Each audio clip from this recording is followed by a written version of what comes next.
There was this Satanist. Yeah. He used to do voodoo to try and harm people. Yeah. And one time this woman came to him and said, I need you to try and kill this other woman that I hate. I want you to put a hex on her and kill her. The satanic priest, what he ended up doing, he did his rituals. And the moments where he spoke to the devil, you know what the devil told him? What?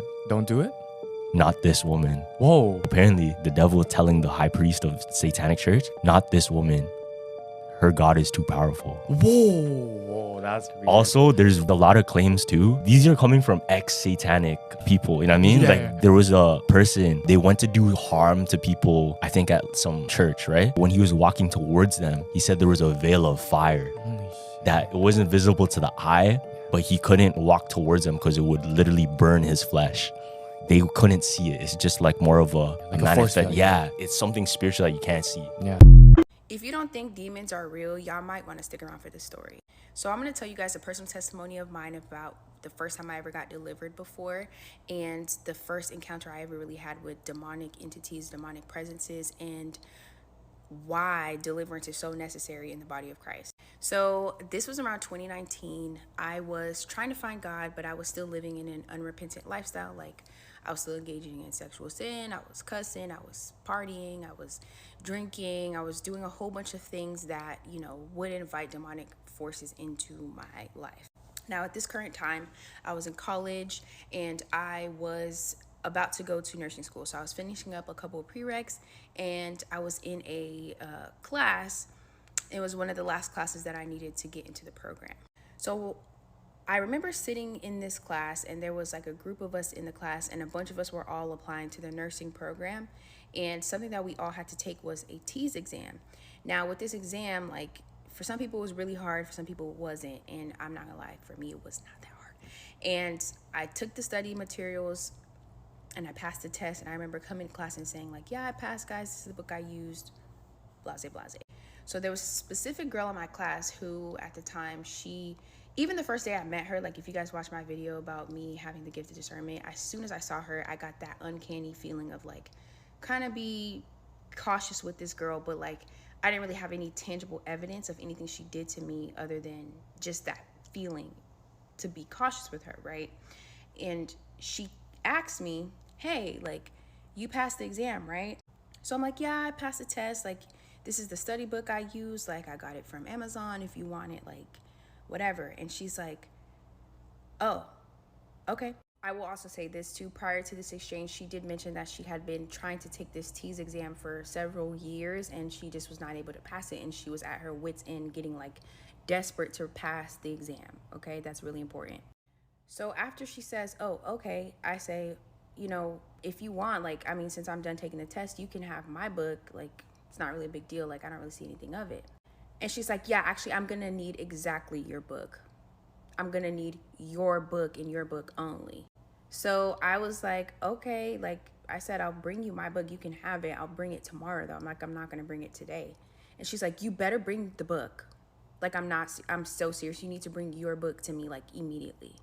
And I'm still kind of like, okay, like, I'll bring the book for you. But I just thought the whole exchange was kind of off-putting. And then after that, I didn't really think anything of it. So I go home that night and I tell my mom, like, oh, yeah, mom, like, this girl in my class, like, she was being kind of weird. Like, I told her I was going to give her my book so she can study. And she, like, was kind of, like, weird and, like, insistent that I bring the book to her and, like, made it a big deal. And, like, thought it was kind of weird, but I'll still probably give her the book anyways. But at the same time, like, I just thought that was super weird. My mom, my sister were all kind of, like, laughing it off. We're like, yeah, that's so weird. Like, you know, whatever. But at least you passed your exam type deal, right?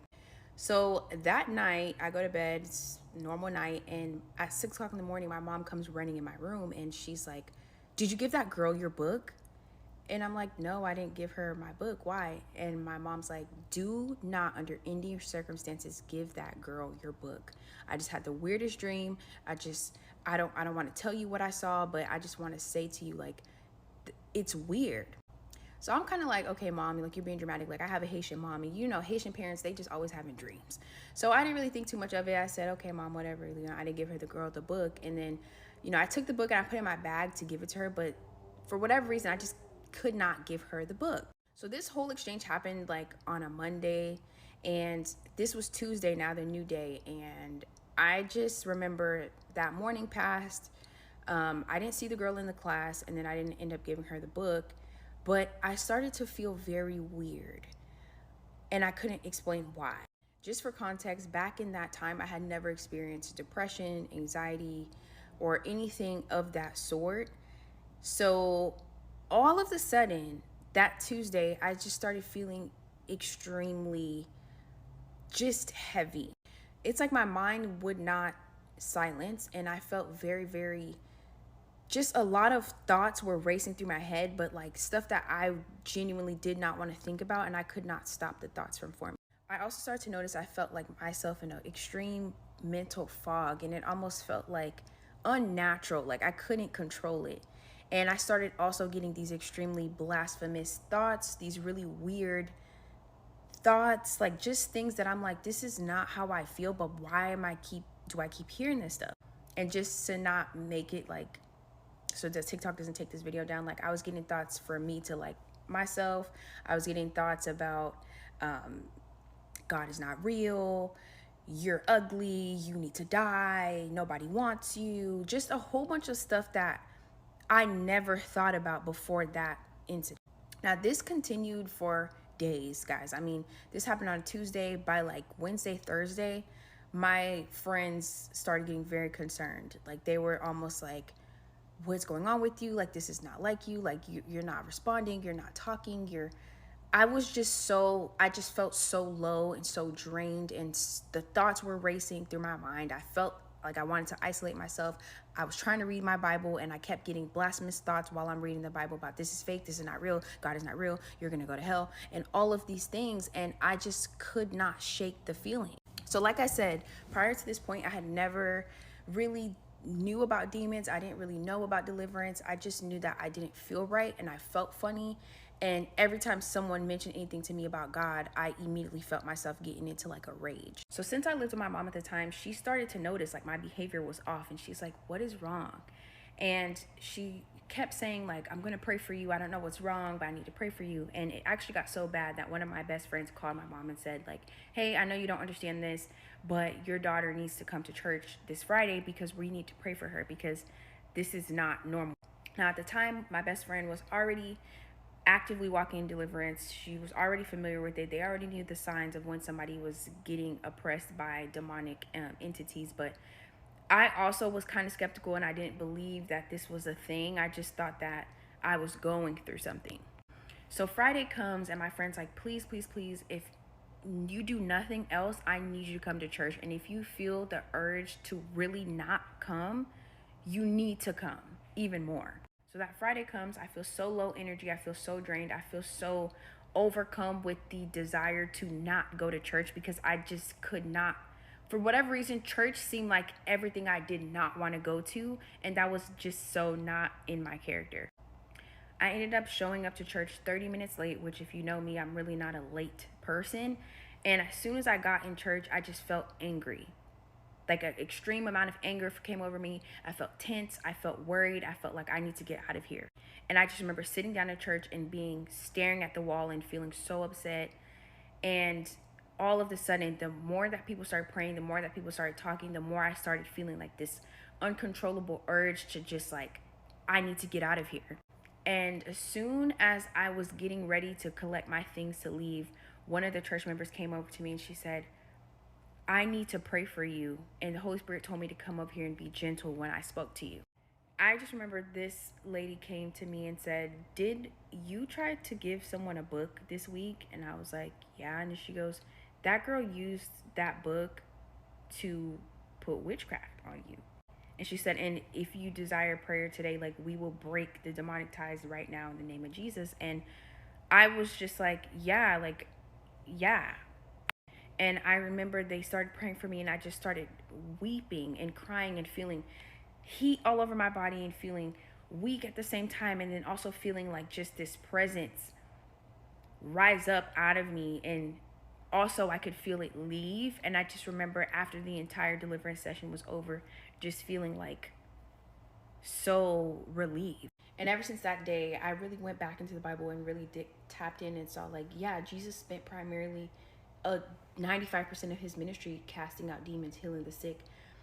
And it opened my eyes to the fact that, wow, like, we live in a world that is not flesh and blood, but it is purely spiritual, like God said. And guys, when I tell you, after that, God has opened my eyes to so many more things. Like, I can literally see demons manifest now in people's face, and it's just, y'all gotta stay prayed up out here. If you could meet the devil, Hit him twice. Don't do that again. I had met this homeless guy near church, and I was telling him, oh, like, are you gonna come in? He's like, oh, no, I don't go to church. And he was like, oh, well, I don't need to go to church because I talk to God every day. And he was saying I'm closer to God than most people that go to church. I'm like, okay, sure, explain to me. So then he started telling me this story. Basically what happened was, when he was 18 years old, him and his best friends got deployed to Vietnam. Most of them got split up, but 3 of them stayed together. And they got an order to go unalive some people in this one village in Vietnam. When they got there, though, all the men were gone because they joined the war. So their order to unalive were for the women and children. Him and his friends were walking, and he heard a sound. And as he turned behind him, he sees his friend, like, collapse to the ground. By the time he could even realize what was going on, his other friend got shot in the head. Before he could even move or do anything, his other friend gone too. There were 4 people walking. 3 of his friends plus himself. So he dropped to the ground and realized what was going on and decided to stay laying on the ground for like several hours. After like maybe 5 hours, he stood up and he was thinking, okay, well, you know, they're like, it's quiet now. I'm sure they're gone. Like, I'm safe. The moment he stood up, he got shot in the chest and died. And when he died, he said that he went to this very dark and messed up place. There was a being there that he couldn't quite identify. He said it had like the most evil presence. He described it as being sucked to the ground. And the entity was like, you're dead and you're going nowhere. You're gonna stay here and suffer. Right after he said that, all his worst fears started to happen. Like, let's say you're scared of spiders, okay? Spiders started crawling all over him, things like that. There was literally nothing he could do. He just had to stay there and suffer. Like, it was bad. He was too weak to fight back. He was just there getting tormented. So obviously he started yelling. And the moment he started yelling, he started hearing like a million voices yelling as well. And he was looking around him, and all those voices were crying, being tormented, yelling. And that whole time, all that's happening, the devil was telling him, oh, well, you know, you're stuck here. You're not going anywhere. Like, you better get comfortable because you're staying. He felt so defeated, and the devil told him, you're staying here for the rest of eternity. So he started praying. When he started praying, he said the devil's voice got quieter and quieter. And the devil told him, trying to discourage him, why are you praying? God can't save you here. Stop praying. God can't save you. Thankfully, he ignored him and kept on praying. And then all of a sudden, he wakes up in this military, like, clinic or hospital. Ever since, he changed the course of his life. He said he now follows the 10 Commandments. He said, like, he wants to just live a righteous life because experiencing that really traumatized him, and he doesn't want to ever go to hell because of what he saw. But what was really interesting to me was his description of the devil, or like that monstrous entity. He described him as like a figure with like a really evil presence and 7 snakes coming out of his head and his back. I was like, oh, damn. He said how that experience was all he needed to become a believer. That's it. That's all, because he felt like God took him out of hell in that moment, in that prayer. And it was also the first time he ever prayed in his life. What I find is so interesting about everything that he said, especially the part where he said when he started praying and the devil was telling him to stop praying and discouraging him, something similar happened to me. I was having a bad dream, like the scariest nightmare. And obviously I started praying, and I don't know what it was, but it was telling me, oh, stop praying. Like, you're wasting your time. Jesus is not going to save you. I low-key felt a little bit discouraged, but I kept going, and I woke up from the dream and I felt a lot better and I could go back to sleep. But yeah, that was the story about the guy that went to hell and came back and became a believer. I hope you liked it. Bye. You don't believe the demonic is real, you're not paying attention. Yeah, you tripping. Yeah, you are. And man, I've seen it. I've seen it in subtle ways. I've seen it like all up in your face kind of ways. I mean, I've been in other countries where I've encountered demon-possessed people in very, very unnerving ways. You know what I'm saying? So anyway, but demonic forces are real. The unseen realm is real. The spiritual battle is real. And I am all for common graces, okay? So when people are battling sickness, or when people are battling disease, or when people are fighting against anxiety or depression or whatever, I'm all for common graces.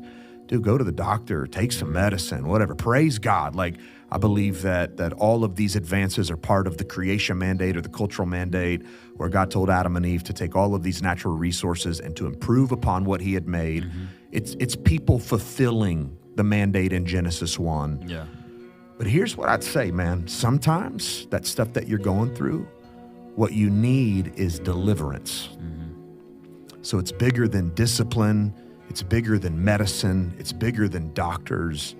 What you need is deliverance.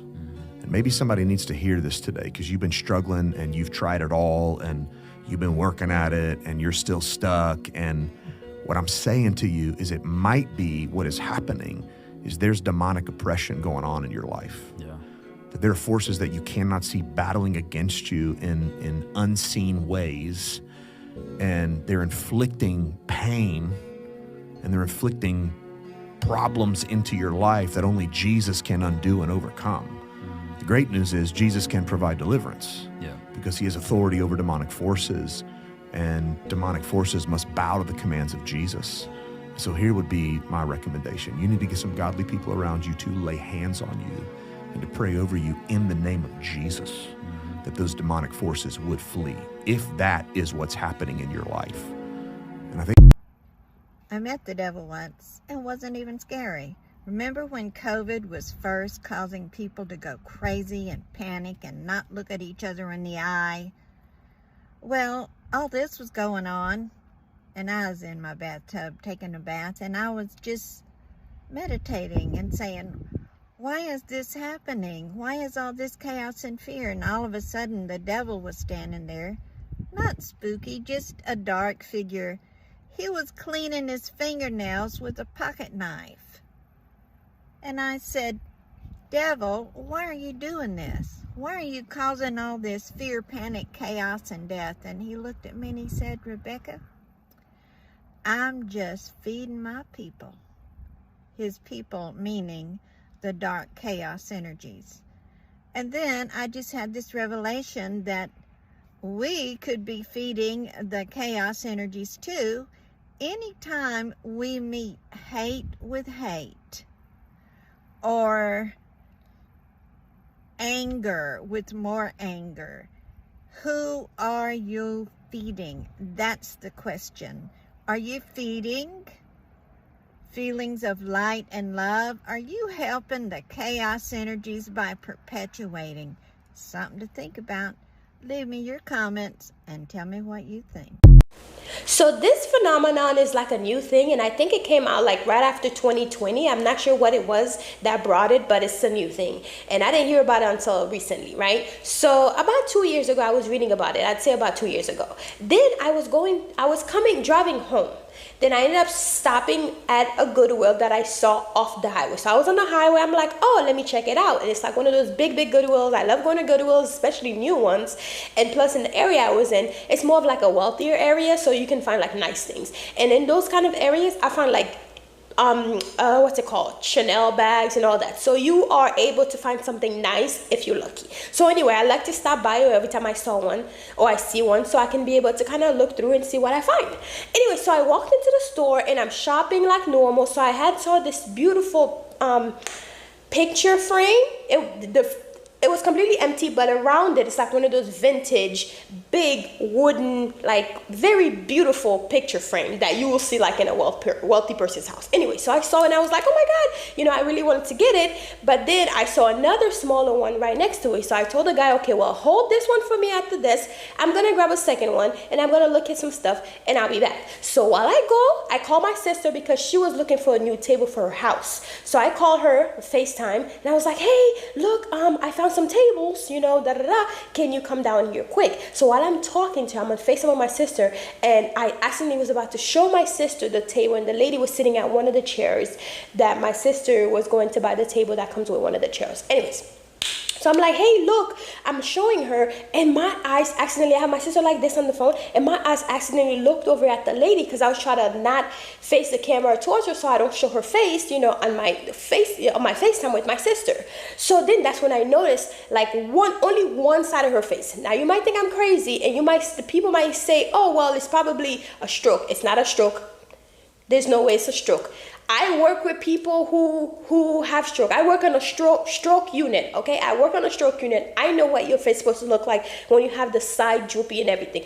She did not have a stroke. And well, at least I don't think so. Maybe it's like a new thing that's how your face look. But what I saw didn't look like a stroke. So one side of her face was completely normal. So we're gonna take this side as the normal side, and this side of her face, everything started drooping down. But instead of it drooping all the way down, that side of her face was smiled up like the Joker. Just this one side though. It was like smiled up. It was all the way far back where the skin started wrinkling back up, but it went all the way back to like right here. Her smile went all the way back up like that, and then that skin started like meshing, like moving towards that skin, so it made like all the lines, like about 3 or 4 lines, but it was just that side of her face, and her eye looked crazy. It wasn't just like my eyes, because if you have a stroke, right? If you have a stroke, the side of your face will look like it's drooping, and it will feel like it's drooping, and you kind of have like a upside down smile like that. That's not what that lady looked like. She did not look like that. She looked like she had a monster face. Have you ever been to like one of those masquerade balls and you have one side of your face with the mask? That one whole side of her face had the thing, this one eye was all weird, like looking, and then this side was like drooped upside down, but then that smile was up like this, so it was kind of like weird. I look crazy even explaining it to you guys. But I knew that this lady was, and she didn't talk to nobody. She was sitting there like as if she was like taking a break, but I knew she did not work there because she had a regular uniform on. But she didn't look like she was with anybody. She was just sitting there on the chair, and I had to literally try to talk to my sister, try to whisper, because I'm trying to tell her in Creole, but I really didn't want her to hear. So I went like this. So I put the phone in my ears like this and faced the lady so my sister could see the lady, so it doesn't look like I'm like obviously trying to record the lady. But I could not explain to my sister what I saw. I just knew that the lady was not human. She was not human, and I felt a little uneasy about it. And I was like, I ended up paying. I went back up front. I was not about to leave those picture frames because they look nice. Once I set the one that I got up, you guys will see. I'm going to show you. Let me know if you want to see it, because I want to show you what it is, what I actually went and bought. And I experienced this. When I first heard about like the whole phenomenon face thing, I thought it was a joke. Because I've seen the one where both faces are like this, up like that, and then it like smiles up, but it smiles so far up where the skin start like pulling in back, so it makes the face, but the wrinkles of the skin coming back, you know, like you see all this like that. But just know that smile is all the way back. And my lady, it was on one side, but when I see the description of what they're saying that they usually look like you can Google this, they usually have like a big face, and then the eyes is all slanted like this, and look it up. I really don't know how to explain it, but I know that shit was not normal. That shit was not real. Okay, just like the lady said on the thing, I know what I saw, so I know exactly how that lady on the plane felt like.